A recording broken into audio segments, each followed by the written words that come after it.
This is the final chapter, and Randy and I, who I'll introduce in a second, where as soon as we said that, that the final countdown song popped into our minds. So if you're of an age where you know that song, when we said final chapter, we thought, oh, it's the final countdown.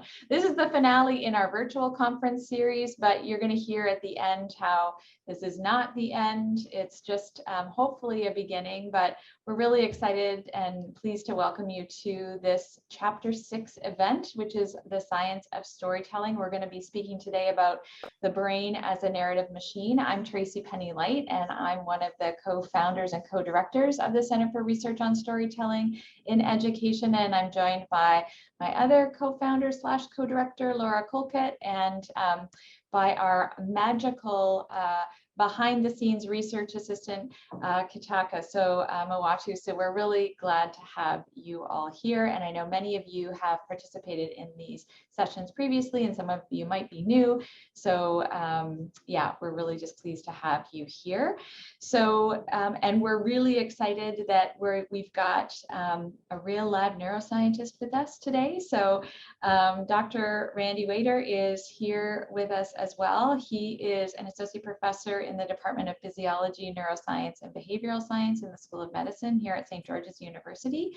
And he also is the Associate Director of Research at SGU. And so his research really focuses on neuroscientific underpinnings of higher cognitive processes such as attention, working memory, logical reasoning, and decision making. And you can read the rest of the things that are on the screen, but he's really fun, and he's going to get us started thinking today about how neuroscience plays a role in the active storytelling and what that might mean for us as educators.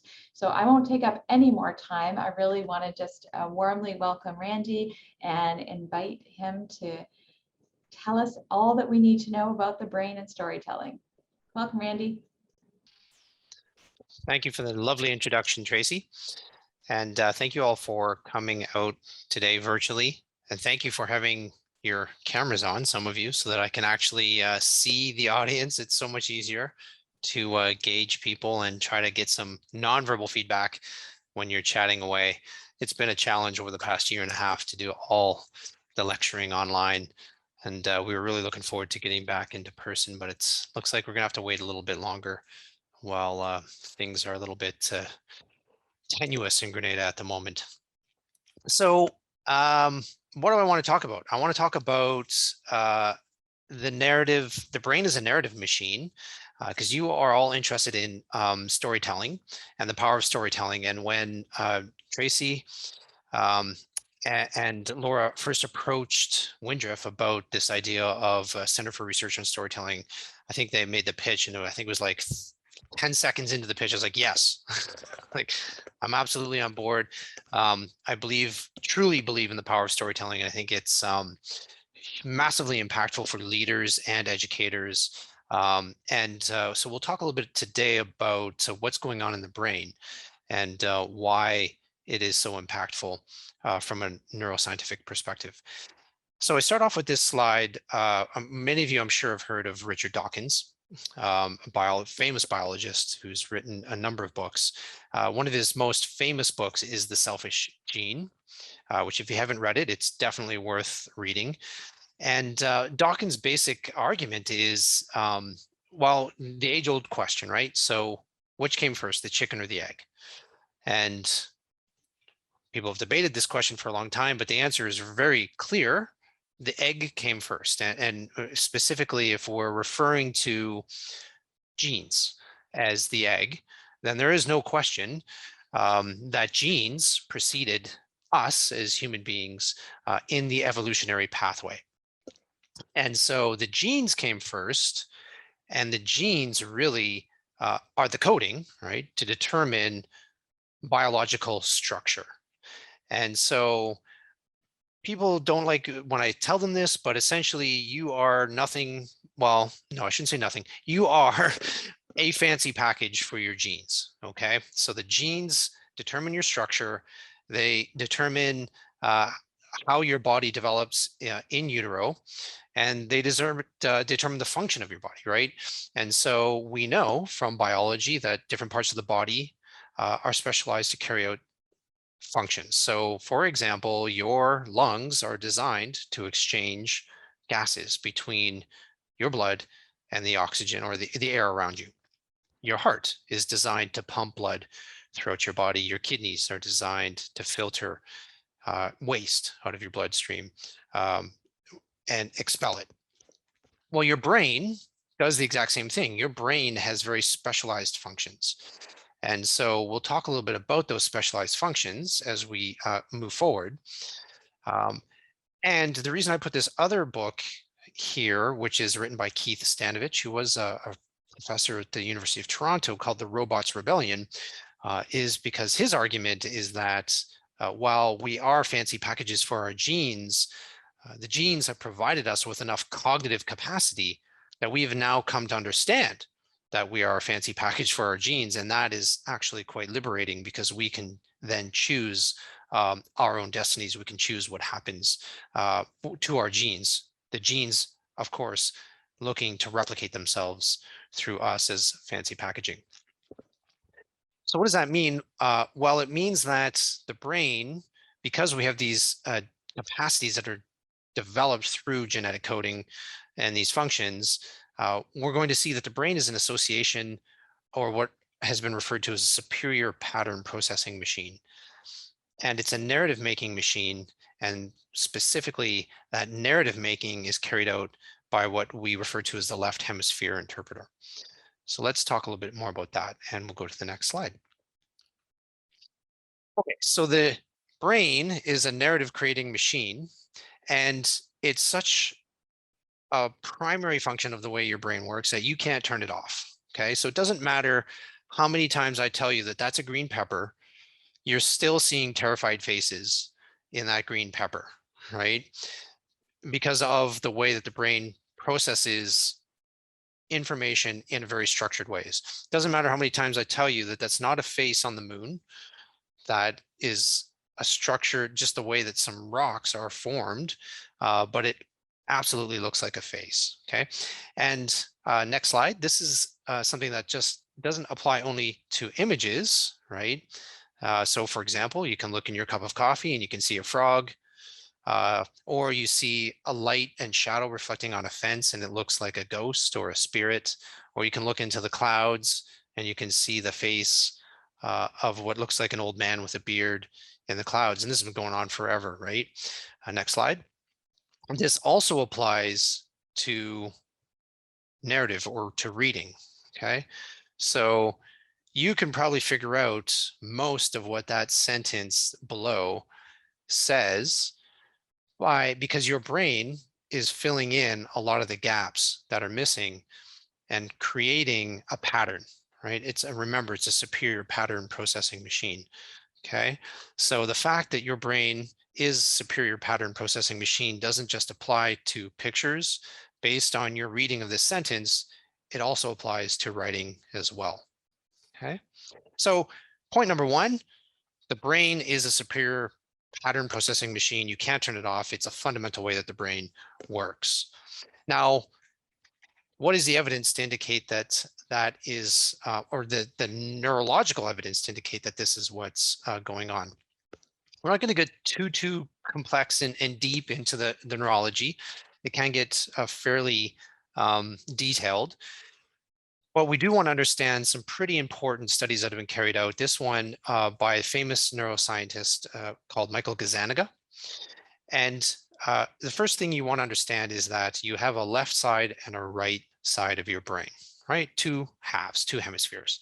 Now those hemispheres are normally connected by a series of neurons that are called together the corpus callosum. And normally signals pass between the left and the right hemispheres of the brain very quickly and very easily, essentially creating one processing entity within your brain. Now, for purposes of Gazzaniga's studies, we want to keep in mind that information coming into the right visual field crosses over and is processed by the left side of your brain, the left hemisphere. information coming into the left visual field, what you see on the left, comes in to the right hemisphere of the brain. Okay, very important to understand. And then again, normally those signals would pass back and forth via the corpus callosum. So next slide. The other thing you want to keep in mind for purposes of Gazzaniga's research is that for most people, the vast majority of people, language is processed in the left hemisphere of the brain. Okay, so understanding language, producing speech, all happens on the left. And so what that means is if I show you something on your right visual field and it goes over to the left hemisphere, the left side of your brain, I ask you, hey, what did I just show you? You'll say face, right? No problem at all. Now, if I sever your corpus callosum, so that information cannot pass, or it can still pass, but vast majority of information can't pass because there are other connecting pathways, but ignore that for the moment. Information cannot pass from your right to your left hemisphere. And I show you a word onto your left visual space that comes into your right hemisphere. And then I ask you to tell me the word that you've seen. Your response will be, I don't see anything. Because the left hemisphere that's producing language does not have access to that information, which is in the right. And this is called split brain, right? When you sever that corpus callosum, you're creating a split brain. However, if I ask you to take your left hand and to draw or to write out, well, drawing would be better because language is in the left. So in this case, I ask you to draw what you've seen. In this example, I showed you the word face, and you can draw out the face because the right has access to the information. Right controls the left hand, so the left hand knows what the right hemisphere is seeing. Okay, so when you split sever the corpus callosum, you split the brain. And why would you ever sever the corpus callosum? Well, this is done sometimes for people who have intractable epilepsy. So people who are debilitated to the point to where they can't function normally. And so severing the corpus callosum prevents epileptic seizures from spreading across the brain and limits the epileptic seizure to just one hemisphere. And that actually produces or reduces the symptoms among the patients quite significantly. Okay, next slide. So what did Gazzaniga do? This is a really clever study. And this is why I have so much respect for neuroscientists. So he thought, okay, we have patients who've had severed corpus callosum so that the right hemisphere is essentially acting independently of the left hemisphere. So what happens if we show scenes to the patients? And so we set their head so that they can't move their head, and so they've got the left visual field and the right visual field. And so in the example here, he shows a snow scene where there's a snowman, there's a car and a house covered in snow to the left visual field. That scene goes to the right hemisphere. The other side, he shows a chicken claw, right? That image goes to the left hemisphere. Then what he does is he lays out a number of pictures on the table in front of the participant, the research participant. And the task is simple. Pick the picture that goes with the image that I've shown you. Okay, so remember, the right hemisphere sees the snow scene. So the left hand picks the snow shovel. Pretty straightforward. You got to dig the snow out when you've had a lot of snow. The left hemisphere, which is seeing the chicken claw, that right hand, because it's controlled by the left hemisphere, points to the chicken. Straightforward enough, right? Now the researcher asks the participant, hey, why did you choose the shovel and the chicken? Now remember, only the left hemisphere has access to language. So when the participant responds, the participant has access to the chicken claw, which is in the left hemisphere. So looks at the chicken and says, of course, I chose the chicken because of the chicken claw. But without skipping a beat, immediately responds, and I picked the shovel because I need to shovel out the chicken coop. Okay. Well, that's not why the shovel was selected at all, right? The shovel was selected because of the snow scene. But the left hemisphere, what we call the left hemisphere interpreter, which saw the shovel, saw the chicken, but didn't have access to the snow scene, immediately created a narrative, created an explanation, a story as to why the shovel was selected along with the chicken claw. And this is one of the most fundamental research studies in all of neuroscience, because it clearly demonstrates that the brain is constantly observing what's going on in the world and creating a reality, creating a narrative, creating a logical understanding of what's being observed, even if it's not true, right? And so the first message we want to take away is that of the left hemisphere interpreter, right? It's a narrative machine. It weaves reality based on observation and measurement. And it's wired. It's a wired module in the brain, right? It's a fundamental way that the brain works. Why? Why is it a fundamentally wired into the brain?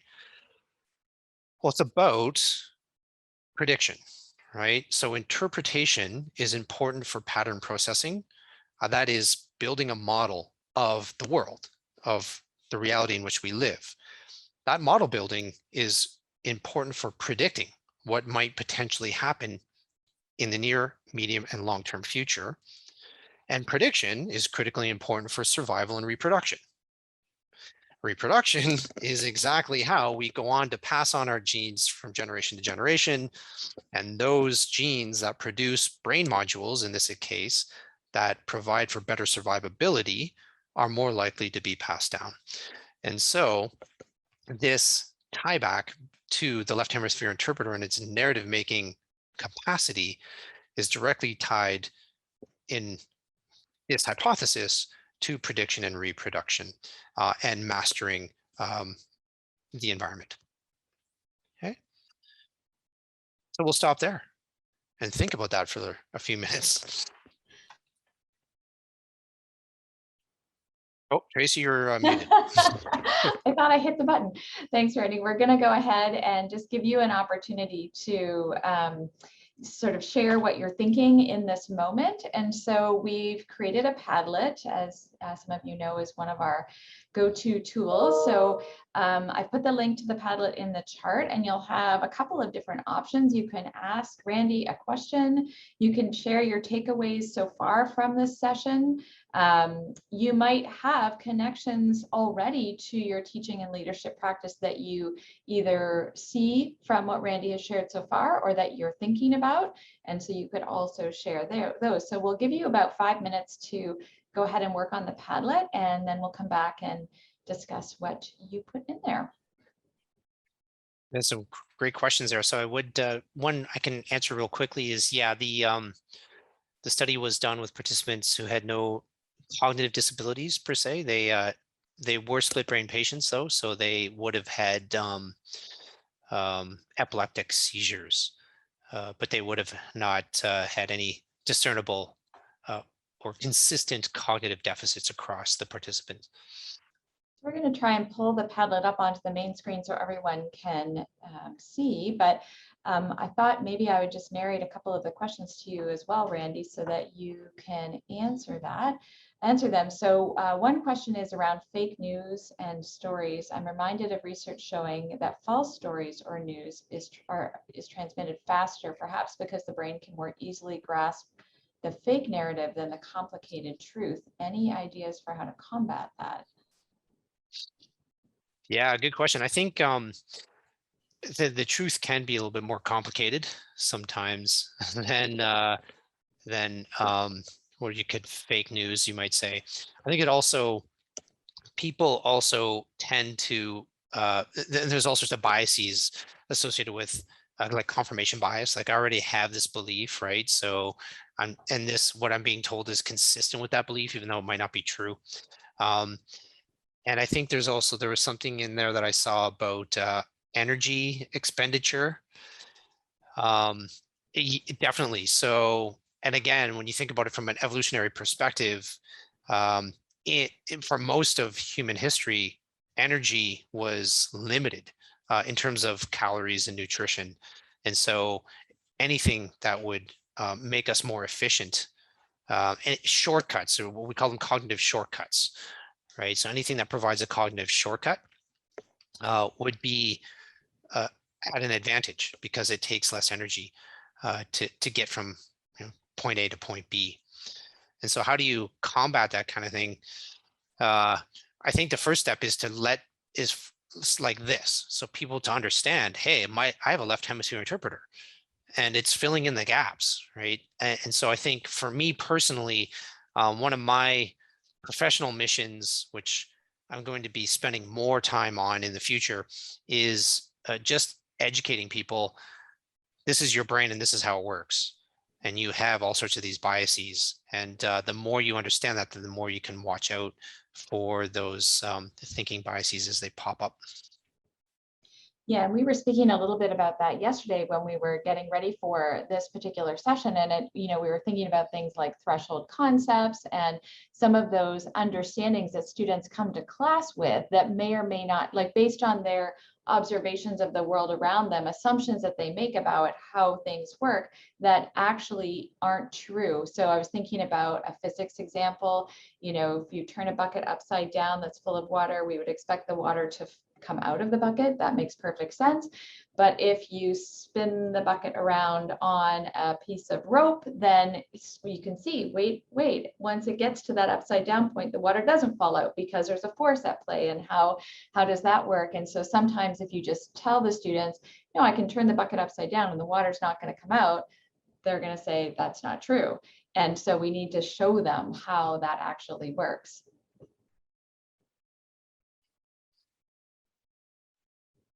So it made me think of scaffolding and different ways to kind of get the students engaged in their thinking. Anything else you want to address here in the Padlet, Randy, before we move on? Oh, is there a difference between left and right-handed persons? Great question. So I forget the exact statistics, but something like 97 or in the 90s percent of right-handed people, language is in the left. But for left-handed people, interestingly, that drops to somewhere in the 70 to 80% range, where language is still in the left, but some left-handed people are more likely to have language processed in the right hemisphere. And we think, and we need more research on this, that it could be the case that the interpreter is actually in the right hemisphere for people with language located in the right hemisphere. So the key takeaway is that it's still dichotomous between the hemispheres of the brain. Yeah, and I see that some folks have also posted some connections between adding visuals with language, so to help foster learning. Does that help to improve our understanding when we have the combination of video and language?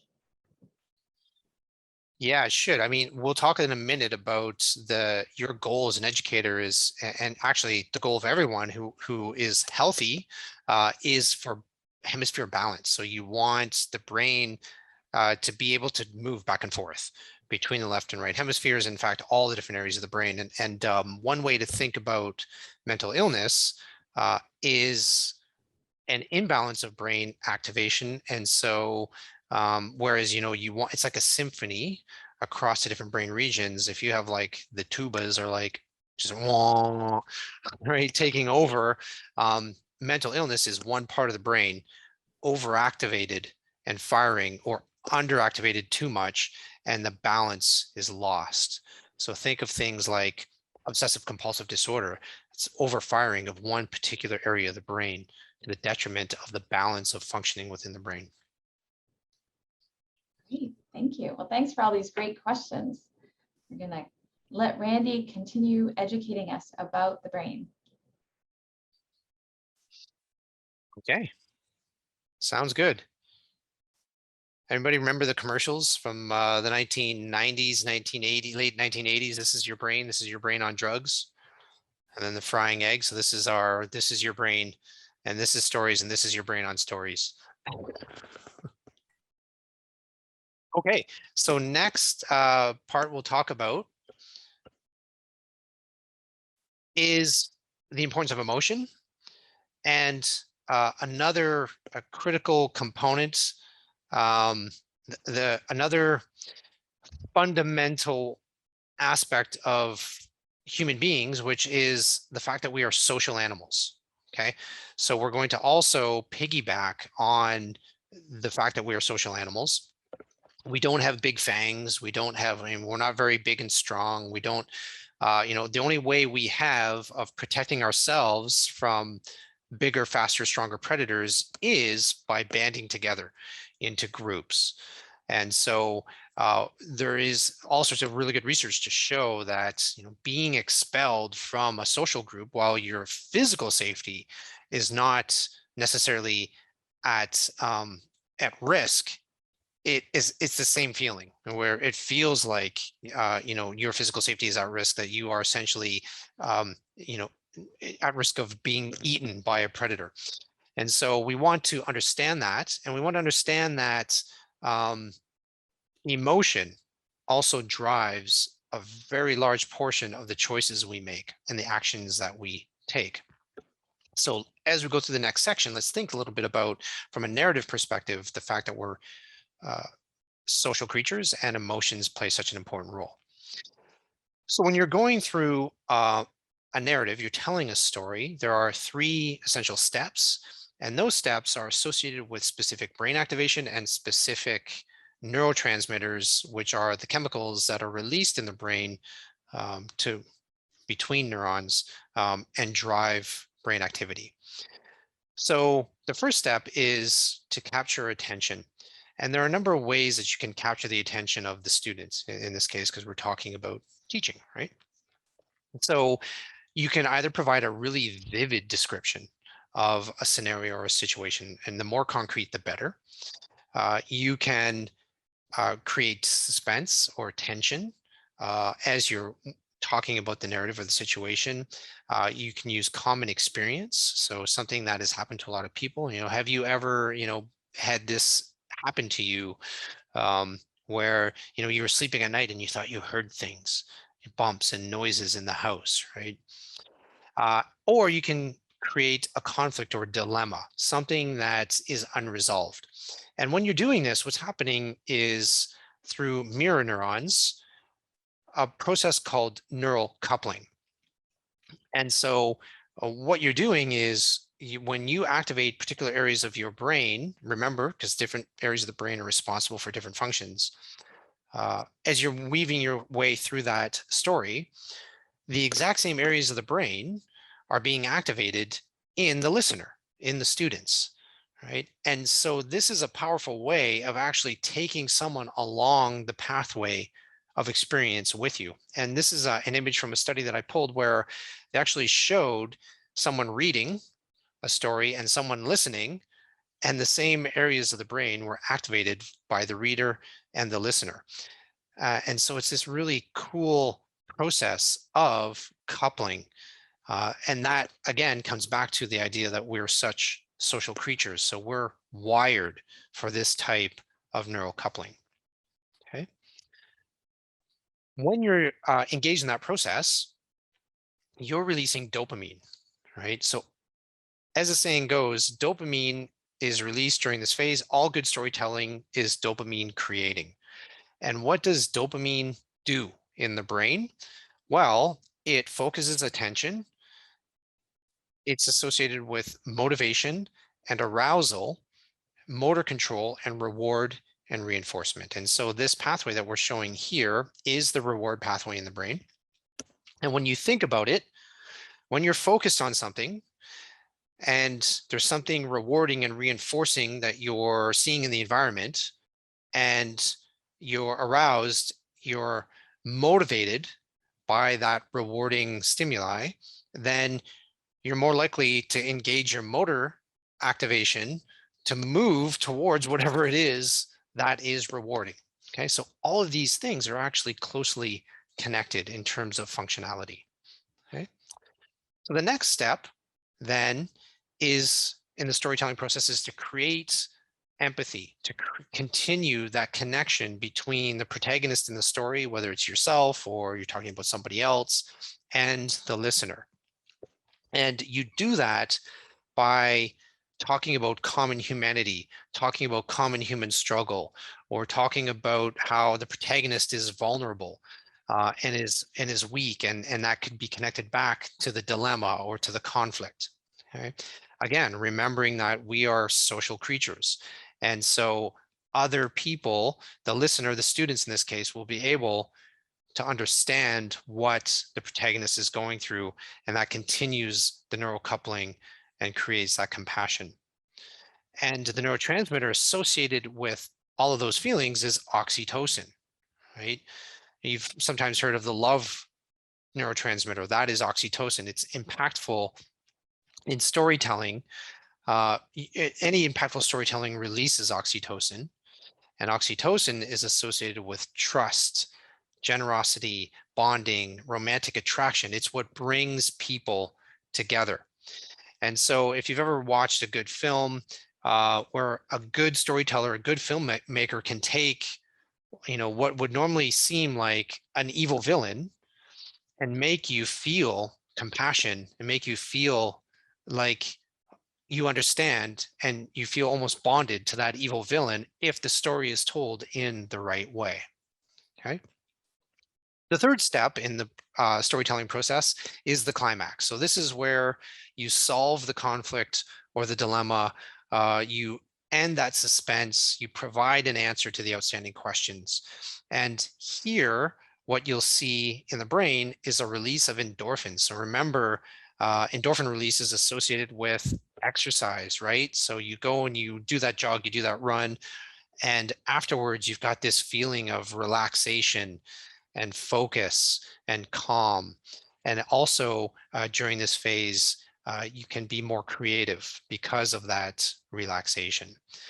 So those three neurotransmitters are associated with the process of storytelling in the brain: dopamine for attention and focus and motivation and arousal, endorphins, oxytocin for that trust and that bond building with the protagonist, and then endorphins as the story comes to a close and is released.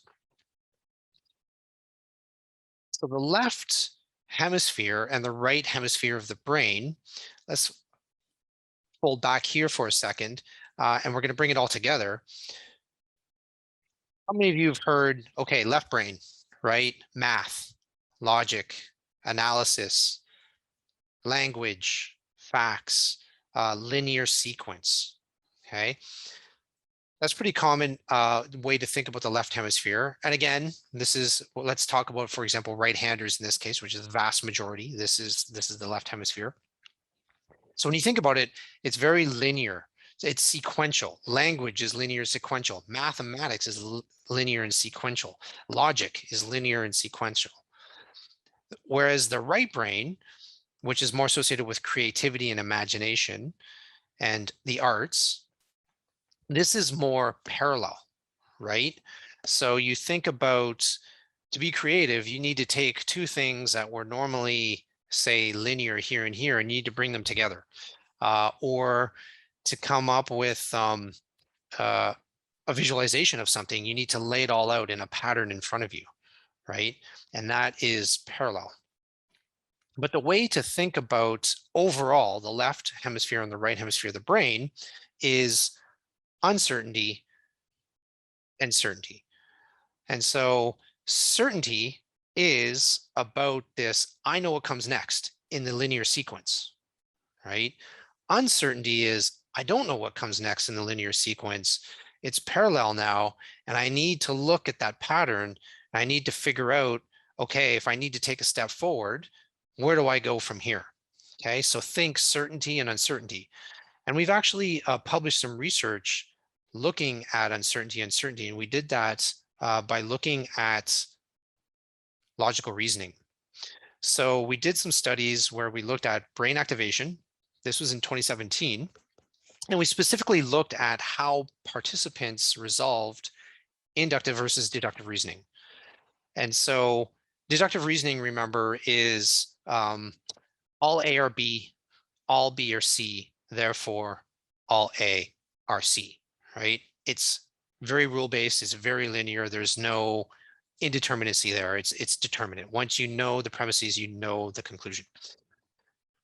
Whereas inductive reasoning with unfamiliar material is, there is no certainty, there's uncertainty there. So think of like, okay, well, some A are B, therefore I'm going to conclude that all A are B. And or another way to think about it is, everybody who everybody I know who's studied medicine at SGU has an undergraduate degree in biology. Therefore, I induce that every medical student at SGU studied biology in undergrad degree. Okay. Well, that's not necessarily true, right? But you try to come to a conclusion about it. And what we found is that the left hemisphere, remember, the left hemisphere interpreter, the left hemisphere certainty hemisphere is what's activated when you've come to a conclusion. And when you come upon new material that is novel to you, material that is challenging, or evidence that is challenging the way that you perceive the world, that you think the world runs, how it should be or how it is, the right hemisphere kicks in and it inhibits the left hemisphere interpreter. It says, hold on here for a second. We need to take into account new information. And so in the next slide, we show this is the exact area of the right hemisphere that kicks in, and we call this the conflict detection system. So this area lights up and it essentially puts the left hemisphere interpreter on hold. And this is really important for teaching and narrative making, because you're taking students along a journey of taking in new information, right? And so the left hemisphere says, I know how the world works. It goes from A to B to C to D. You as a teacher come along and you can use a narrative, you can use a story that creates conflict, that presents new information that the student then says, oh, okay, maybe what I thought was A, B, C, D isn't true. And so you're activating that right hemisphere conflict detection system for them. You're taking them on a journey through this narrative process. And that is what allows them then to consider new alternatives, right? This spreads the alternatives in front of them, and they have to come up with a new theory, a new explanation of how the world works based on that new detail that you're presenting to them. Okay. So the left is certainty, the right is uncertainty. You're going to break down those old patterns of understanding. This has been termed empty the cup before I can fill the cup, right, with new information. You can create conflict, activating the dopamine system to create the motivation to resolve that conflict, to look at new alternatives via the right hemisphere conflict detection system. But in order to do that, the students have to feel safe, right? They have to be able to understand that it's okay that their way of thinking is not necessarily accurate or true, and they need to suspend that and explore other alternatives. And that's where the oxytocin comes in, because remember, oxytocin is bonding, and you have to be bonded to feel safe. And that's where you create the safety in your classroom for the students. You present that new paradigm, you lead students down the pathway of integrating that new information. And once they come to a conclusion, they've got that endorphin release where they feel like, I've succeeded, I've achieved something. And it's that little bit of feeling pride, right? Like, I worked out hard, endorphins make me feel good. Same thing with taking in new information and learning. And this left hemisphere, right hemisphere interpreter inhibiting knowledge, it's a dance, right? It's a balance where you're going back and forth and back and forth. And the balance between the two, like a symphony, is really healthy. Okay. So remember, the left hemisphere creates that narrative. It's linear, it's sequential, logical, predictable. It's also dominant. And so this is how we're wired to work, right?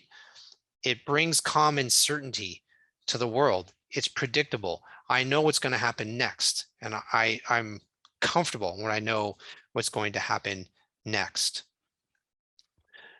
So you have to present dilemmas to move back to the right hemisphere and suspend that determinacy. And you're helping students do that. But in order to do that, students need to feel safe. Because if they don't, then they're less likely to suspend the safety of the left hemisphere and that determinacy.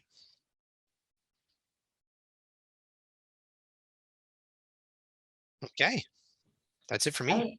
Great, thanks, Randy.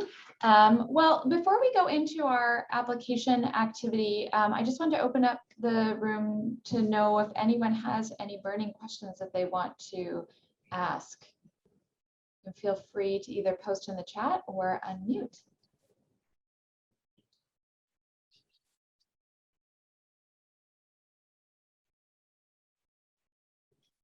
Seeing lots of good requests for the video, Randy, and people want to watch this again to so that they're clear on what you've said and so that they can bring that to colleagues. So I think that's really exciting. So we thought we would give you an opportunity to put this into practice. So we're going to ask you to create an elevator pitch. So you're going to imagine that you have 1 minute or less to convince someone, a colleague or some other stakeholder, of the power of storytelling for teaching and learning. You can use a story, a metaphor, or find a way to convert the research that was shared here today into something that will be relatable to your audience. So you could think about who that audience might be. It might be your students, it might be colleagues, an administrator, or a funding agency.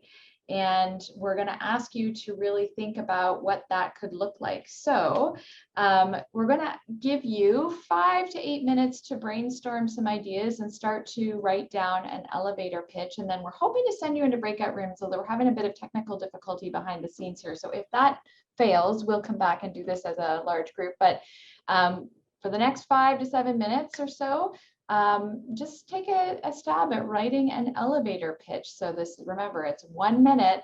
You're stuck in an elevator with someone. You've got to convince them that storytelling is really powerful for teaching and learning. So we'll go ahead and give you some quiet time to do that, and then we will share in one way or another. So I'm curious to know if anyone has the buddings of an elevator pitch that they would be willing to share. And with full disclosure, we know these will be drafty pitches, but it's a great opportunity to get some feedback, share with each other. I can share. Thank you. Hold on, let me just turn on the camera. I don't know, like, can people see me? I don't know. Anyways, yeah, okay. Yeah. Hi everyone. I'm Sarah. Nice to meet y'all. So my elevator pitch is for an educational animation that I've been working on. So here goes. Creating an underlying narrative for your educational animation strengthens the teaching outcome of the animation by giving a critical audience room to question. Room to question is important and can only work when you preemptively provide the answers for those questions on deeper layers of your narrative. Allowing room to question solidifies the audience's positive experience of having figured out things for themselves, thus making it a personal success. That's it. Oh, great. Thank you so much for sharing. Does anyone have questions or comments? I wonder whether you could weave a little bit of the neuroscience in there somehow, like words like dopamine or oxytocin, or I don't know, if that would be compelling. Who was the audience you were writing for? So I created a educational animation, and right now I'm writing I'm preparing a presentation on why it is important to answer some questions, but not necessarily present them in the actual animation. So it was all about how deep do you have to go when you create a story, when you create a narrative, in order to be able to present it to an audience, right? Because sometimes people think that you only have to create what you're presenting, but I think it's way more important to create a conclusive whole narrative, even though you might only be presenting the tip of the iceberg rather than everything that's underneath. Because if you don't create what's underneath the water, then you get into trouble as soon as somebody questions what you've presented, right? So if you go ahead and you create a conclusive narrative that is answering some of those critical questions without having to answer them out in the open in the first place, you allow people to like dive deeper into your narrative, then realizing that, oh, they did think about this. Oh, this is like, oh yes, now this makes a lot of sense, right? So they get these aha moments, I think, which are very important in teaching and learning. And then also it becomes like this like personal success story, I think, for the critical audience who is more often so looking to dismantle what you've built, right? And so I think if you can turn that like maybe almost negative connotation of wanting to find a hole in the narrative into giving that a positive spin by making them realize like, oh, I figured this out. I wonder if anybody else has ever seen this before or had noticed this. Then I think you can create this more positive learning experience. I don't know. I have to tell you, as you were speaking, I was thinking, okay, the title of this needs to be Go Deep or Go Home. And how can narrative help you to foster critical thinking among your learners or something? And then you could put in all the other good stuff that, you know, like I was thinking an elevator pitch is like, hey, you've got to do this because this is going to be awesome. And Randy, I don't know, is there any good connections to the brain that Sarah could add in there as well? I'm muted. Yeah, so I think the piece that I pulled out there when she was talking was, you know, someone who's potentially looking to critically assess what it is you're trying to, the argument you're trying to make. So they're going to dig down a little bit and they'll start to, you know, pick apart the details. And so you got to have that, the bottom part of the iceberg covered off as well. And that makes sense, right? So when you think about, again, left hemisphere interpreter, so someone is they've got like this. So remember, like the left hemisphere interpreter is like linear and logical. So it's got to see the left hemisphere and it's dominant, right? So it's the end of the day, the end point is I understand clearly how you get from A to B to C to D, right? And if you're presenting your narrative or your story, and your listener, your student is not clear, if there's a gap missing somewhere there, what's happening is the right hemisphere, right, is kicking in and going alarm, alert, alert, right? And it's saying there's a problem over here with this logical flow. And that's the balance between the two. And then all those neurotransmitters are firing up, right? Because it's like there's a conflict here. There's something that's not right. And I didn't talk about cortisol, which is released. The stress hormone is released because remember, this is like certain and safe and secure. And so you get cortisol release when there's a conflict and that conflict remains unresolved. And we know cortisol is not nice. It's a stress hormone. And so you don't want to leave your student without a resolution because they're going to be left with a cortisol dump. And so having all your ducks in a row so that you can address any gaps that might emerge is going to be critical. Thanks so much. I think it's, go ahead. I love how you said that about kind of reminding me back on what you said earlier with the conflict and then also filling in the information. What did you call it? The preemptive or something like when you fill in gaps with something that you've, your own logic or your own thought process. And I think it becomes more so important when you talk about maybe controversial topics, right? So I think when you talk about controversial topics where people have a lot of opinions about that at forehand, it becomes much more tricky to have gaps or to not be able to lay everything out logically, because the own logic that already pre-exists doesn't match your logic necessarily, right?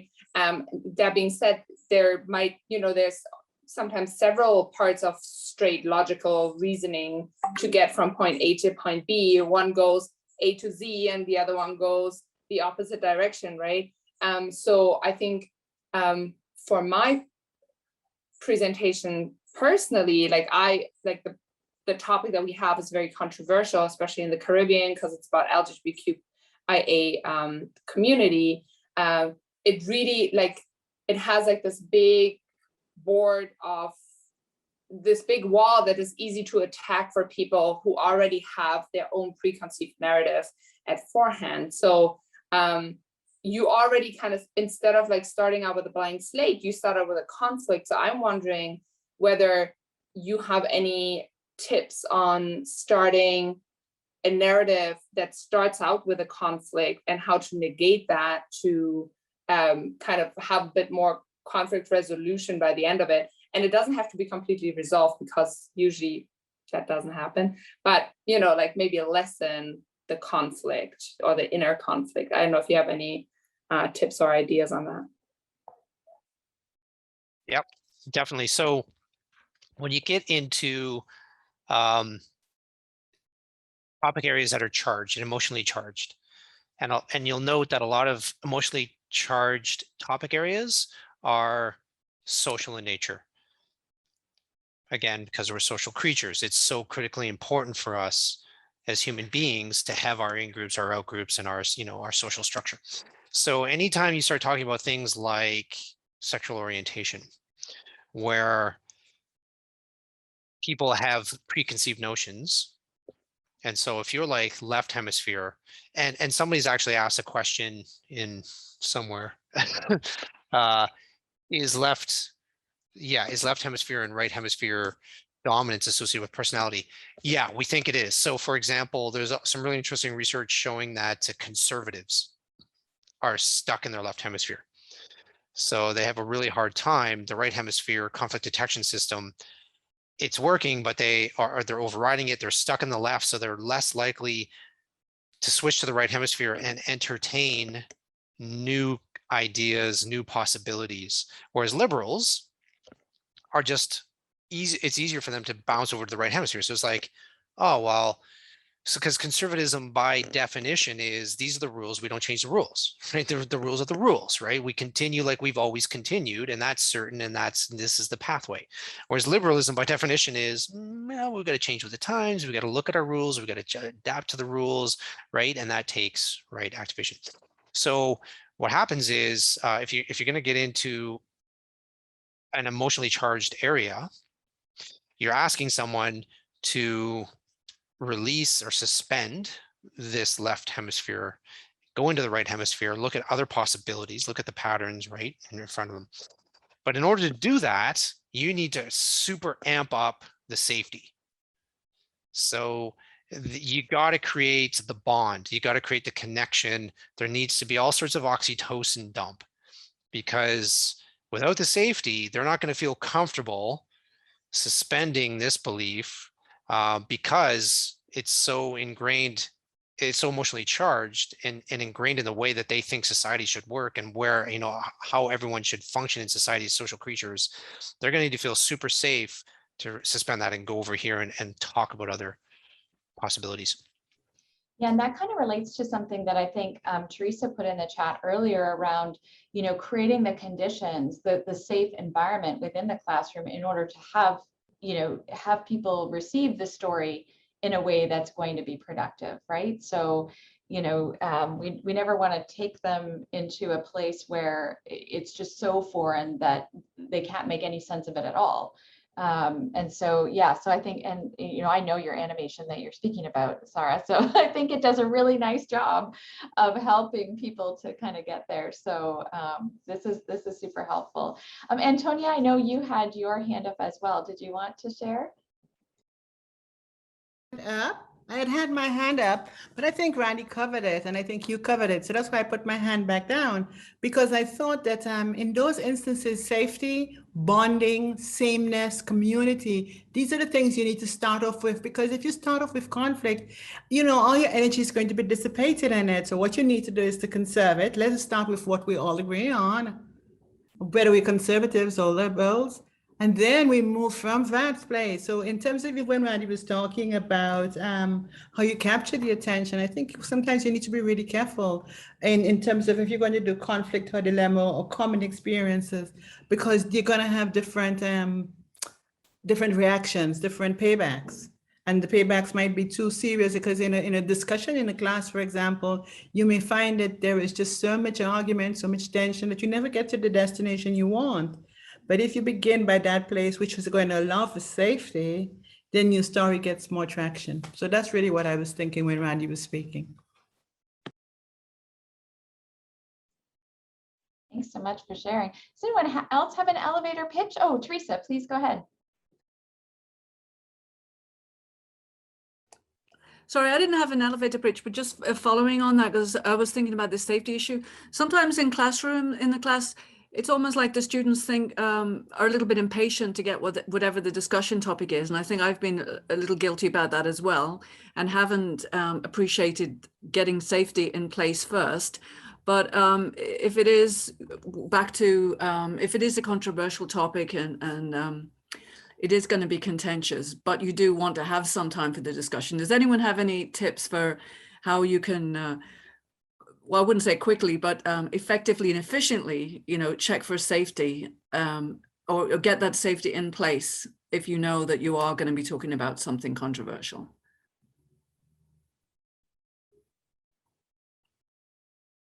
And I'm thinking too, this is the beginning where we are, it's the beginning of the quarter, so students don't know each other. And so I'm doing all these get to know you activities, but I think some of the students are sort of rolling their eyes a little bit, thinking, well, okay, we know each other now. We know our hometowns, we know our sports and so on. Let's just get to it. But yeah, and so any tips for establishing that safety so we can get to it and get to the controversial topics? I do think that waiting a little more to get to that part in the term is important, so that students do feel familiar with each other. It's not like a total stranger telling them, no, your views on this are wrong or whatever. But then also maybe even having little scenarios that they can discuss, like like maybe an existing debate, for example. Well, everything I'm thinking of is extremely contentious or difficult. But having little C's maybe say, this person said this about this one said that about that. Discuss, what are your thoughts about why they were pro and why they were again. So it's starting off with little scenarios and then building on to something bigger where students feel more comfortable expressing their opinions, no matter how controversial. I think that's a great idea. And I was thinking if they could even do just fun, activities where they have to solve a problem and they understand they're learning a problem solving process, but one where they're going to come up with some kind of agreement that they can have some sense of working together as a team. That might be helpful. Yeah, I used to teach a class that was essentially kind of a history of the family. And I always the class was a very collaborative class. They worked in small groups together throughout the term. But one of the early activities was I had them in their small groups, of course, introduce themselves like you were describing, but then also they had to define family. And it was fascinating because, of course, we all have different definitions based on our own experiences. And so they always reported that was such a powerful experience for them because they felt innately like they knew exactly what a family was. And then they heard from their colleagues and they all had different variations of the term, and that created some empathy and space for them to explore a little bit ideas that might be challenging that we encountered later on in the course. So kind of that scaffolded piece is important too. So like something that's not going to be so far outside their realm of understanding, and then you can kind of take them further down the path into topics that are maybe a bit more controversial.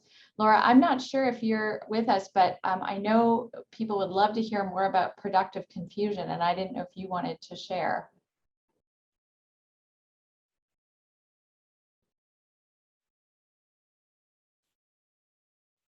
She might not be there, but we can definitely post some resources on that because it is a fascinating area of research. Anyone else have any other ideas about elevator pitches or questions? The conversation sparked something in me, and a strategy that I utilize as a teacher is reimagining and redefining certain concepts. Let's say in this instance, difference and diversity. Because I feel like lots of times in our society, we see difference and diversity as a war, as a conflict, as two sides clashing together. And for me, I've tried to, like with my students, try to find a way to look at conflict and look at difference and diversity with an eye of synthesis. Like, how can we synthesize the strengths that we have into a hybrid approach? So even though, let's say, for instance, a child may have a student may have a different viewpoint, like even as the educator, like how you deal with that, like how you meet on the halfway to synthesize the difference so that both parties can leave from that conflict with a good feeling, and at least we give and take with each other. And I think that really helps to neutralize the contention. And so when future conflicts arise, we are able to synthesize and come up with more creative hybrid approaches to things. Thanks for sharing. Yeah, it's like taking a scientific approach, like you're saying, synthesizing, or yeah, sorry.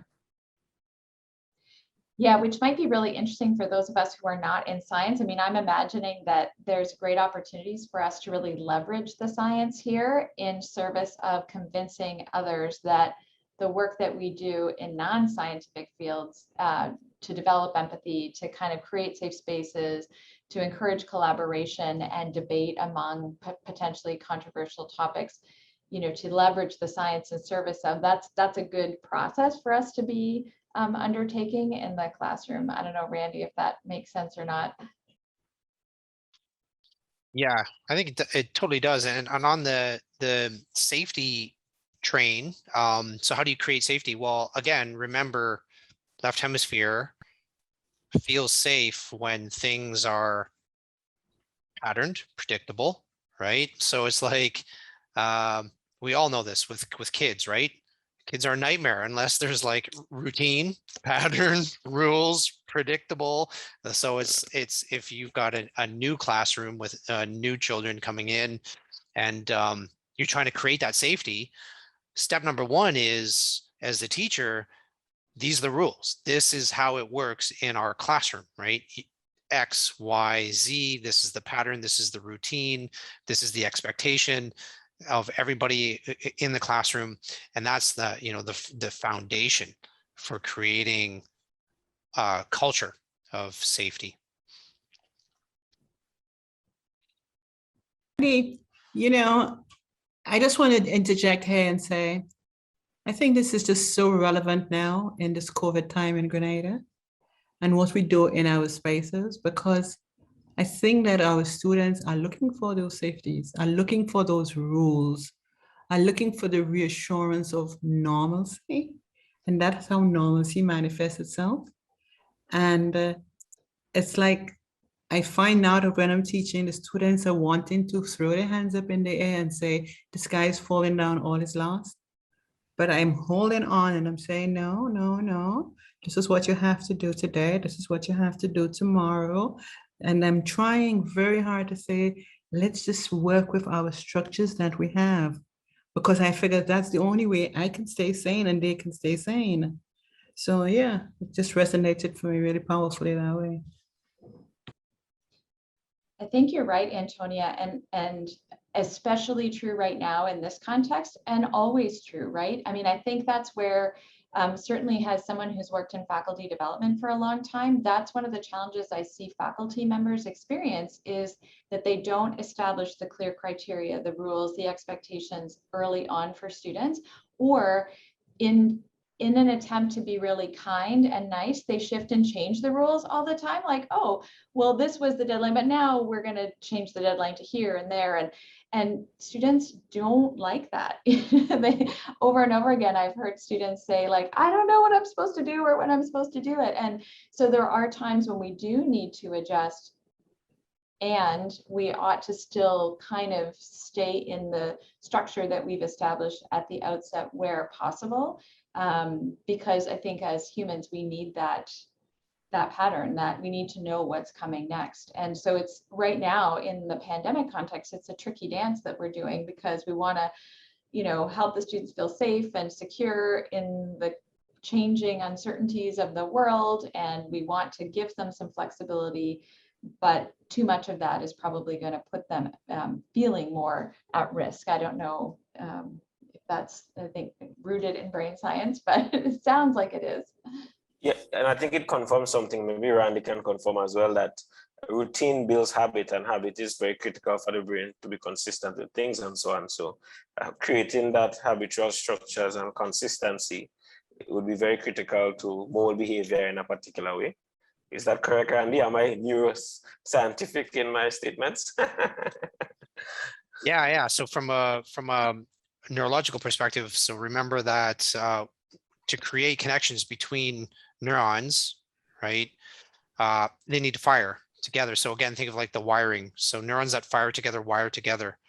The other way to think about it is, if you build a big mound of sand, take a bucket, pour water over it, it'll trickle down the sand. Take another one, do it again, and do it again. And what'll happen is the pathways that are formed will get deeper and deeper and deeper, right? So it's the repetition of interaction that actually solidifies those connections. And then every once in a while, you throw in some conflict and you create a new connection, but that's another story. Yeah, and in my days of playing sports as well, there's something called muscle memory on the football field, of consistently training and developing that muscle memory to hit the ball in that particular direction. So yeah, good stuff. Awesome. Well, we are having such a great conversation. It's really sad to be almost wrapping it up, but we are nearing the end of our time together. We do really want to encourage you to please share your feedback with us about how this session and the series have been helpful for you. If you have a Twitter handle and you want to stay connected, we'd love to have you share it so that we can continue to build our community of storytellers. And I think that also Kitaka has a little video to show us just to wrap up, and just really wanted, before you do that, say, Randy, thank you so much. So helpful to hear the perspective of what's going on in the brain and how we can leverage that in the service of storytelling. So we really appreciate you sharing your time with us today. Thank you so much. Thank you for having me. It was my pleasure.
So we're looking forward. Teresa, yes, please go ahead.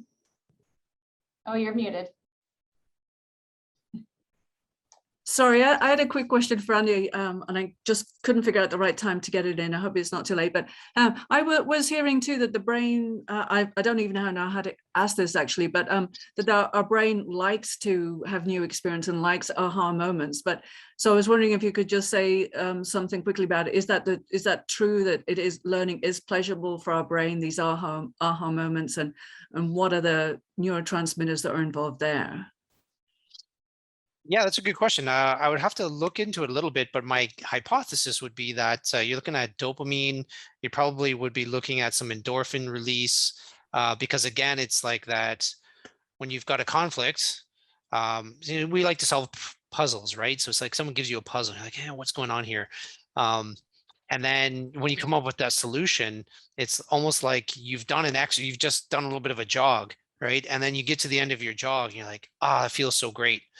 And so that would be my hypothesis. It would be mostly endorphins, maybe some dopamine in there as well as that reward neurotransmitter. Mm-hmm. Thanks. No problem. Well, thank you all so much, everyone, for joining. I hope you all are able to stay well and safe, and we'll keep you posted on future events that the Center for Research on Storytelling is going to host. We are not finished. We're just getting started, and we really value you all as members of our community. So thank you so much for being here, and we look forward to connecting with you sometime soon.